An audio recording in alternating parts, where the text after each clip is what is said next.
अपने नेत्रों को बंद कर लीजिए।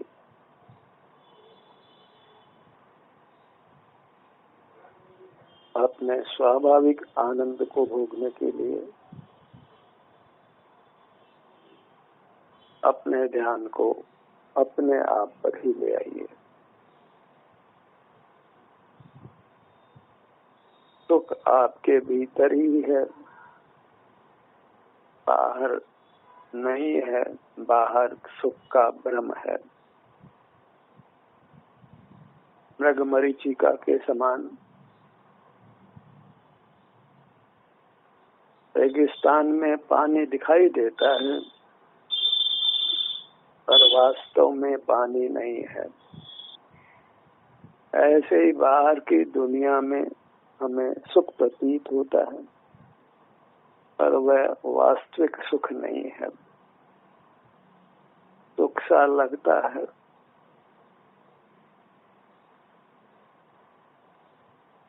अपने से जुड़ने से ही वास्तविक सुख की प्राप्ति होती है। सुख दो प्रकार का है, एक वैषयिक और एक शारीरिक। जो शारीरिक सुख है वही यथार्थ है। जो वैश्विक सुख भोगते हैं उनको ही शरीर में असह्य शारीरिक दुख उत्पन्न होते हैं।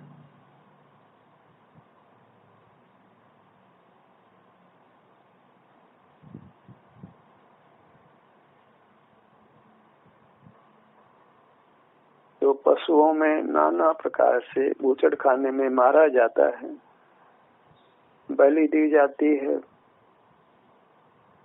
वह सब वैश्विक सुख भोगने का फल है। जीव असह्य नाना रोगों से सुख भोगता है, वह सब इंद्रिय सुख का फल है। और इंद्रिय सुख इंद्रिय ज्ञान से उत्पन्न होता है। इसके सकल दुखों का कारण इंद्रिय ज्ञान जानो। इसलिए नेत्रों को बंद करिए, नेत्र खुले रखने का सुख मत भोगिए। नेत्र खुले रखना बहुत अच्छा लगता है, हमको इष्ट लगता है, इसलिए हम संसार में जन्म मरण करते हैं।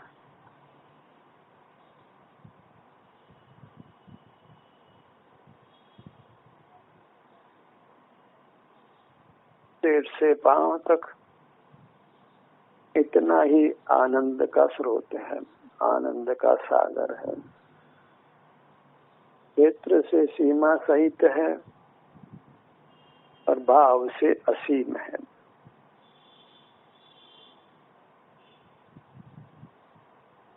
क्षेत्र से यदि असीम होता तो हम इसको ग्रहण नहीं कर पाते।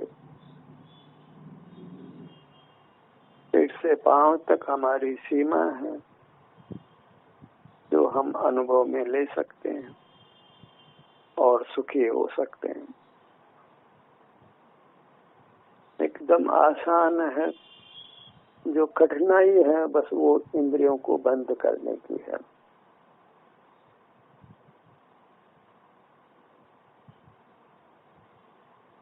जो बाह्य पदार्थों के उपलब्धि का हमको लोभ रहता है, विषय सुख का जो लोभ रहता है, विषयों में जो सुख की भ्रांति रहती है, वही हमें अंतर में अपने से जुड़ने से रोकती है। बाहर का आमोद प्रमोद वही हमें वास्तविक सुख को ग्रहण करने से पाने में बाधक होता है।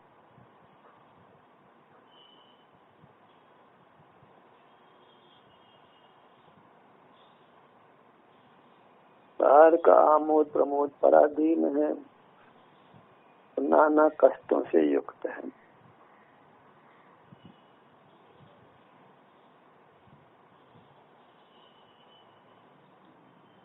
आप जिस भी मुद्रा में हैं, जिस भी आसन में हैं, उसको अनुभव में लीजिए।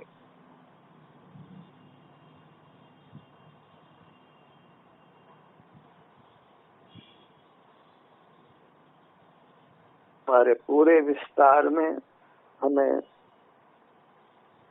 सुख गुण की पर्याय सुख की अवस्था अनुभव में आती है, साकार रूप से।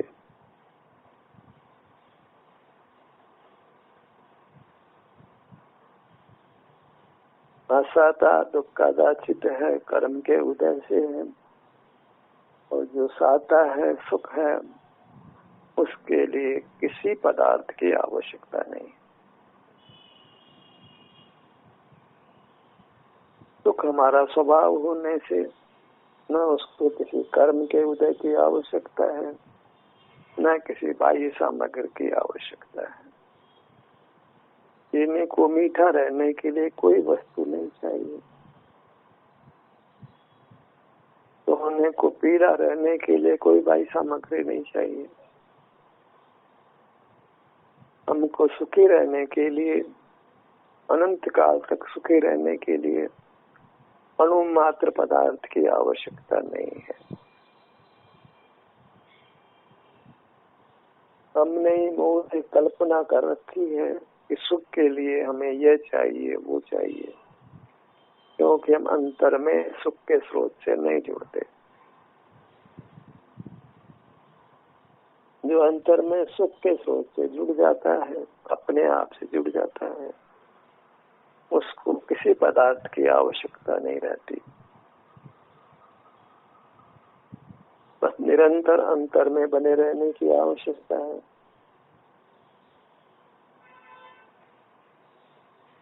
जिन्होंने इंद्रियां बंद की है वे ही परमात्मा है।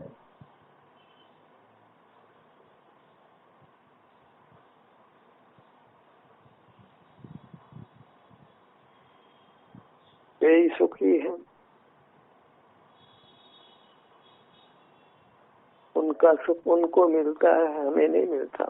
उनकी आराधना करने से, उनके पूजा करने से, उनके दर्शन करने से हमें वो सुख प्राप्त नहीं हो सकता है। सुख प्राप्त करने के लिए तो हमें इंद्रियों को बंद करना ही होगा। और जब इंद्रियां बंद हो जाती है तो हम स्वयं अपने सुख के स्रोत से जुड़ जाते हैं। फिर कुछ भी नहीं करना पड़ता है। जहाँ इंद्रिय ज्ञान का निरोध हुआ वहीं आनंद का अनुभव होने लगता है, स्वयं बिना किसी यत्न के। तो यत्न है वास्तव में वो इंद्रिय ज्ञान के निरोध का है, जिसको मोही पंडित ज्ञान कहता है। वही ज्ञान वास्तव में हमारे सुख में बाधक होता है, हमें सुख से दूर रखता है।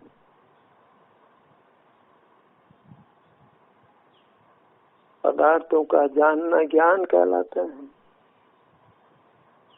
भूत पदार्थों का उनके संबंध में सोचना, चिंतन करना,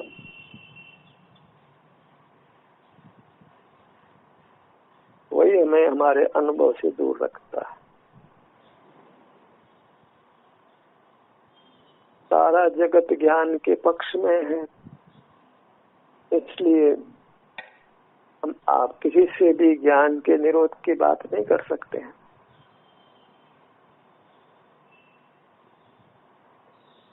करके आप स्वयं इसी के पात्र बनेंगे और अपने सुख से भी वंचित होंगे। इसलिए ये बात अपने तक ही सीमित रखना ठीक है। हमें इंद्रिय ज्ञान के निरोध से अपने सुख का स्रोत मिला है, तो हमें उस सुख को भोगना है। इस प्रकार से इस मार्ग को दूसरे के हृदय में पहुंचाना संभव नहीं है।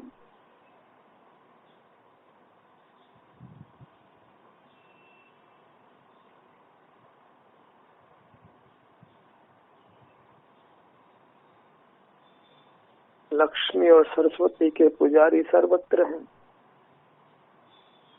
दीपावली पर जब अन्य लोग लक्ष्मी की पूजा करते हैं तो जैन सरस्वती की पूजा करता है।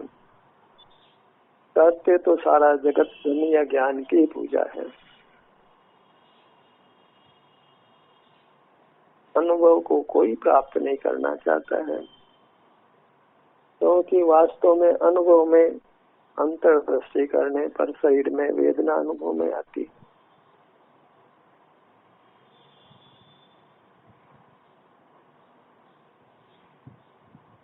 इंद्रिय ज्ञान के कारण से शरीर में नाना प्रकार का अस्वास्थ्य उत्पन्न है। किसी का पांव दुखता है, किसी का सिर दुखता है, किसी के पेट में दर्द है तो किसी के पीठ में दर्द है। वह सब अनुभव में उजागर हो जाती है। जब जब अंतर में देखता है तो मानो उसके प्राण कसे जाते हैं।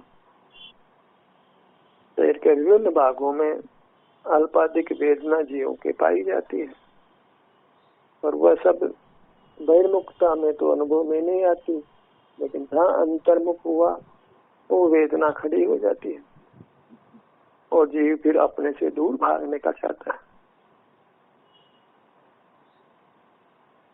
अंतर में तो मानो दम घुटने लगता है,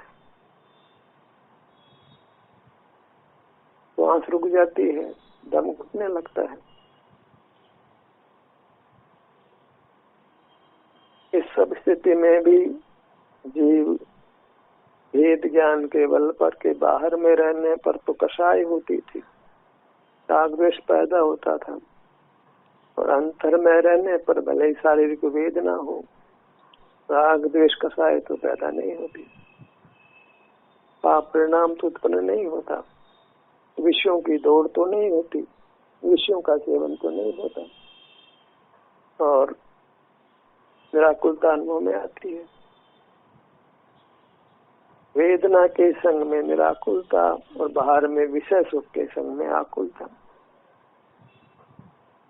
इन दोनों का भेद ज्ञान विवेक जागृत होकर ही हम बाहर से हटकर भीतर रह सकते हैं, अन्य कोई रास्ता नहीं है। अंतर में आते ही सर्व शारीरिक वेदना नहीं हो और केवल आनंद का झरना ही फूटता हो, तब आप उसे अनुभव माने तो वह स्थिति तो कभी बनने वाली नहीं है, और आप कभी भी अनुभव को नहीं पहचान पाएंगे, क्योंकि शरीर में वेदना है, आप उसे अनुभव नहीं मानेंगे। आनंद का झरना फूटे तो अनुभव मानेंगे।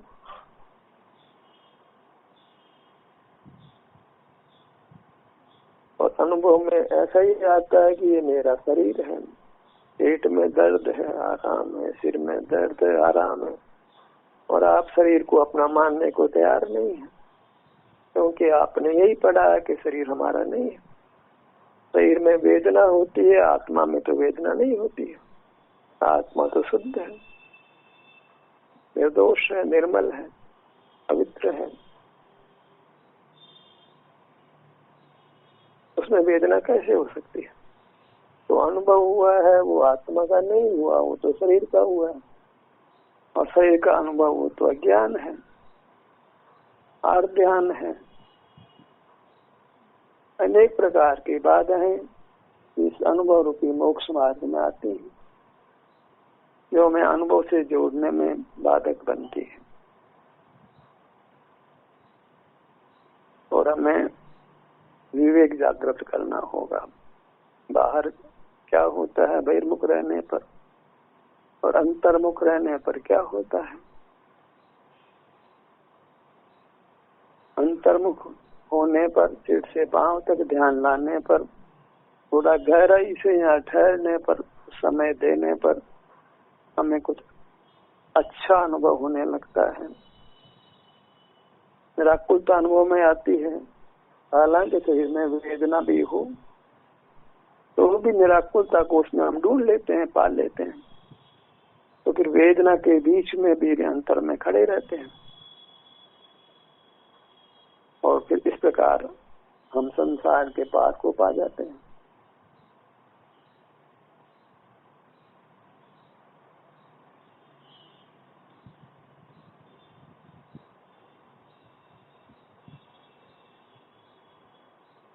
महापुण्यशाली बलदेव चक्रवर्ती आदि को भी शरीर में वेदनाएं हुई है।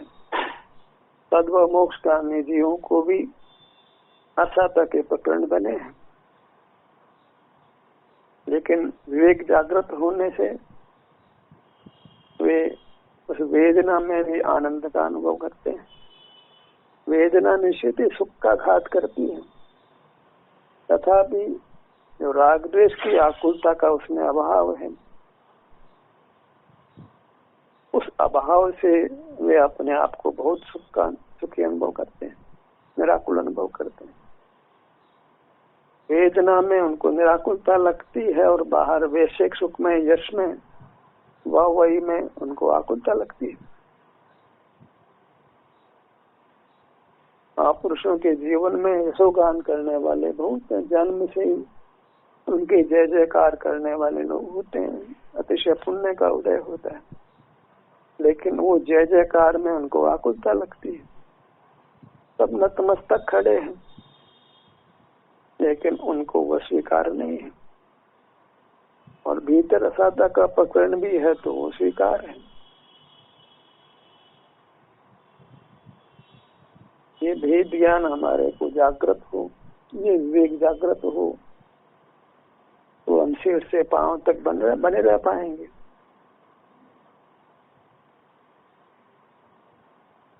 बहिर्मुखता से अपने आप को बचा सकेंगे, अंतर्मुख रह पाएंगे। अभी हम खुद देखें कि कितना हम अपने आप को बहिर्मुखता से बचा पाते हैं। अंतर्मुखता का सावधान होने पर भी, उसमें अच्छी अनुभूति प्राप्त कर लेने पर भी, निराकुलता का अनुभव होने पर भी हम बाहर के लोग से अपने आप को नहीं बचा पाते। ज्यादा समय, बहुत समय हमारा बहिर्मुखता में, उपलब्धियों में, आमोद प्रमोद में, कुछ पाने में ही बीतता है। तात्पर्य की भी यात्रा बहुत करनी है, उन्हें पुरुषार्थ बहुत करना है। बाह्य प्रवृत्तियों से अपने आप को तोड़ना है, हटाना है। और ये कार्य सुगम तो नहीं है, क्योंकि इसके खिलाफ पूरा संस्कार पड़ा है, पूरा समाज पड़ा है, पूरी दुनिया पड़ी है। हमारा संस्कार हमको अंतर्मुख होने से रोकता है। हमारा परिवार, हमारा समाज, हमारे बाहर के इतने लोग जीव प्राणी हैं, उनको हमारा अंतर्मुख रहना इष्ट नहीं है, गुप्त रहना इष्ट नहीं है। बाहर के जितने भी दुनिया हो चाहती है कि हम पाप पुण्य में लिप्त रहें, घर के काम काज करें और मंदिर तीर्थ आदि में लगे रहें, उनको ये इष्ट है।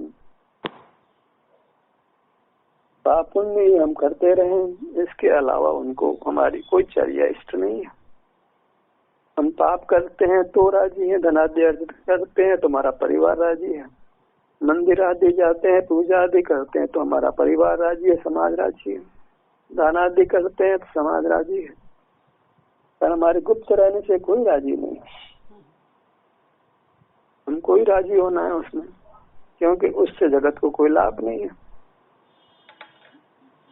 जगत अपने लाभ की सोचता है, तो क्यों ना हम हमारे लाभ की सोचें। अंतर में रहने से हमको लाभ मिलता है, तो हमें जगत की परवाह न करके अपने लाभ के लिए प्रयत्न करना चाहिए।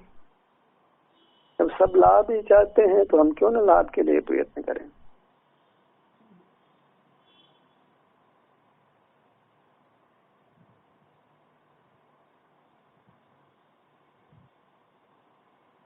अपने ध्यान को सिर से पांव तक सीमित रखिए। ये काम आपको अपनी आत्म प्रेरणा से करना होगा, तभी सार्थक होगा।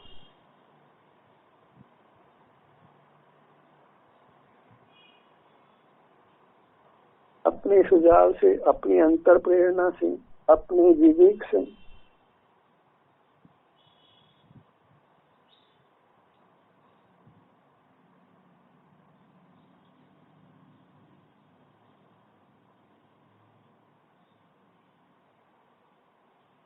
अपनी सीमा, अपनी शरद, यही आनंद आएगा। जैसे चीनी में सुख है, लेकिन चीनी के ठीक बाहर जहाँ चीनी नहीं है वहाँ मीठा, चीनी में मीठापन है, चीनी के ठीक बाहर मीठापन नहीं है। जहाँ चीनी है वहाँ मीठापन है, उसके बाहर वायुमंडल में तो मीठापन नहीं है। ऐसे ही यहाँ हम हैं वहाँ पर सुख है, उसके बाहर वायुमंडल में सुख नहीं है।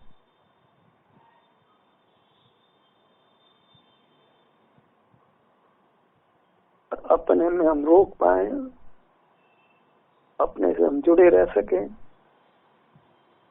ये सहज होता तो इसको पुरुषार्थ नाम नहीं मिलता। पुरुषार्थ का मतलब ही यह है कि जिसमें यत्न करना पड़े, क्योंकि हमको बाहर से हटना है, तो हटने में पुरुषार्थ चाहिए। चलती हुई गाड़ी को भी अबाउट टर्न लेना हो तो उसके लिए यत्न करना पड़ता है। अपने आप तो कोई पलट नहीं जाती है गाड़ी, आगे चलती पीछे मुड़ती तो नहीं है। हमें अबाउट टर्न करना है तो यत्न तो करना होगा। गलत रास्ते चले आए हैं तो हम पीछे लौट आते हैं। जो हम जी रहे हैं वो गलत जी रहे थे, अभी भी गलत जी रहे हैं, तो सही जीने के लिए दूसरे मार्ग पर आना होगा। वो मार्ग जो पर के आश्रय से चल रहा था वो अब स्व के आश्रय से चलाना है। और स्व का तात्पर्य सिर से पांव तक। वह आत्मा है तो कुछ समझ नहीं आएगा। वस्तु का आकार नहीं बताया जाए तो वो वस्तु नहीं है। सिर से पांव तक इतना आकार बताया जाए, इतना क्षेत्र बताया जाए तो आप अपने को अपना सकते हैं। और सिर से पांव तक कहे बिना भले आत्मा आत्मा तो होते की तरह आप रखते रहे, कुछ भी आत्मा मिलने वाला नहीं है। ज्ञान सो आत्मा ये कहेंगे तो बिना आकार के ज्ञान का तो कोई आकार नहीं है, तो आपको आत्मा नहीं मिलेगा। पहले आगम कहता हो कि आत्मा ज्ञान प्रमाण है, और वास्तव में तो आत्मा देह प्रमाण है।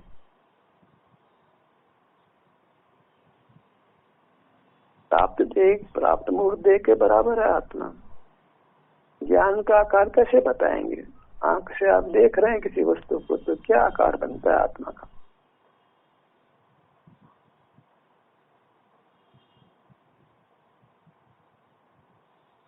अगर कोई आकार नहीं है तो वस्तु नहीं है।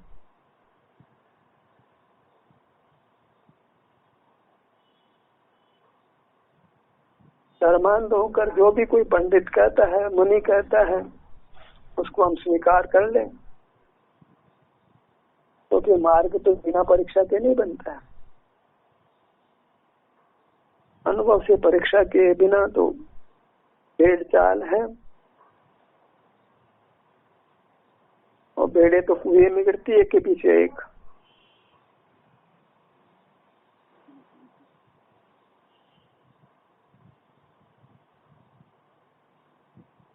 हम भेड़ चाल के कारण से अनादि से संसार में रहे हैं, संसार के पार को नहीं पाए हैं।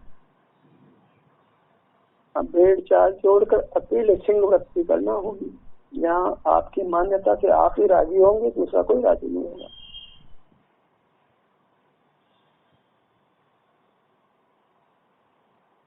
अपने ध्यान को अपने मुखमंडल पर लाइए।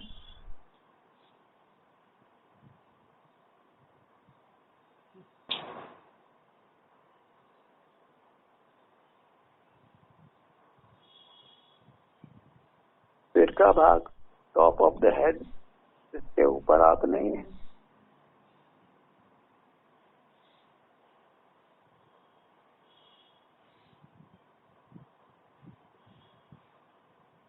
सिर में दर्द होता है, सिर में सुख भी होता है। एक सिक्के के दो पहलू हैं ये। हमारे शरीर में बीमारी भी आती है तो आराम भी आता है। बाहर बीमारी नहीं आती तो बाहर आराम भी नहीं होता। सुख दुख की घटना सिर से पांव तक घटती है आपके भीतर। आप सिर से पांव तक हैं, आपके भीतर सुख दुख होता है। तो वैश्विक सुख दुख भी यहाँ होता है, विश्व में नहीं होता है। तो विषय सुख का स्रोत कहाँ रहा? तब उसमें सुख होता ही नहीं, और हमारे अनुभव में नहीं आता उसमें होता हुआ।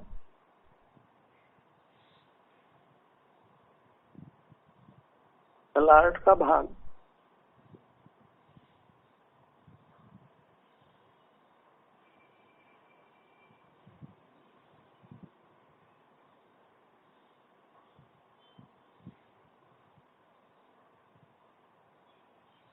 दोनों भुवों का भाग और भूमध्य।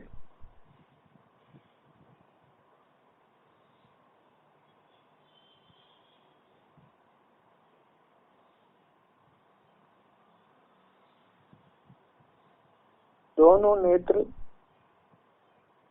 यहाँ के आराम या वेदना के स्थिति को अनुभव में लीजिए।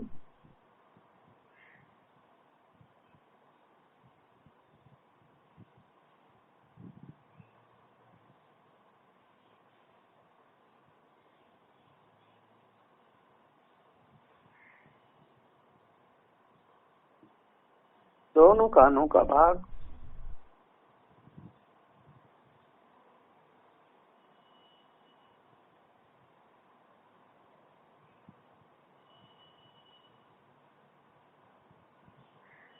नासिका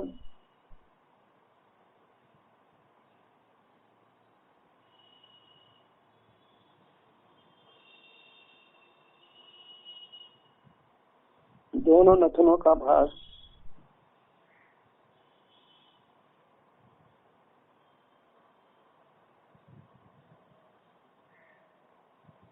आपको अपने भागों में अंगों में सुख को तलाशना है, और वहाँ आपको सुख मिलेगा निश्चित रूप से, क्योंकि वहाँ सुख है।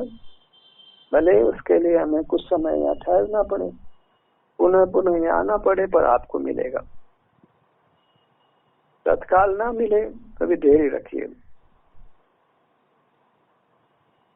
बाहर किसी भी बस स्टैंड पर, रेलवे स्टेशन पर टिकट मिलने में समय लगता है, और आप धैर्य से इंतजार करते हैं।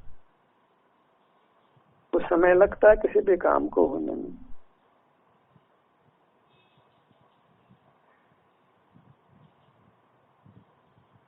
रोटी को तवे पर रखते ही वो फूल नहीं जाती, हम धैर्य रखते हैं उसके फूलने तक। ऐसे ही अंतर में आइए और थोड़ा धैर्य रखिए। सुख होने में थोड़ा समय लगेगा, श्वास रखिए, ये काम होगा। जमीन में बीज बोते हैं, तत्काल फल नहीं लगता है, हम इंतजार करते हैं फल आने तक। ऐसे ही जब आप आत्म सन्मुख होते हैं, अपना मुख अपनी ओर करते हैं, तो आप कह सकते हैं कि मुझे तो वेदना हो रही है। वहाँ यही कहना है कि आप इंतजार करिए, धैर्य रखिए, यहाँ सुख है, आपको मिलेगा। कीप पेशेंस, बने रहिए, जाइए नहीं। टिकट है और रेलवे के स्टेशन की खिड़की पे ही मिलेगा, सोने चांदी के बाजार में नहीं मिलने वाला है। सुख आपको अपने सिर से पांव तक ही मिलेगा। धैर्य के साथ यहाँ बने रहिए। दोनों कानों का भाग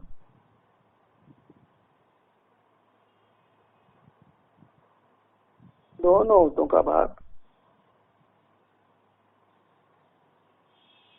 बुद्धि, पूरा मुखमंडल, इसी तरह संपूर्ण अपने विस्तार पर आपको जाना है, ठहरना है, धैर्य के साथ रहना है। आपको सुख की प्राप्ति अवश्य होगी।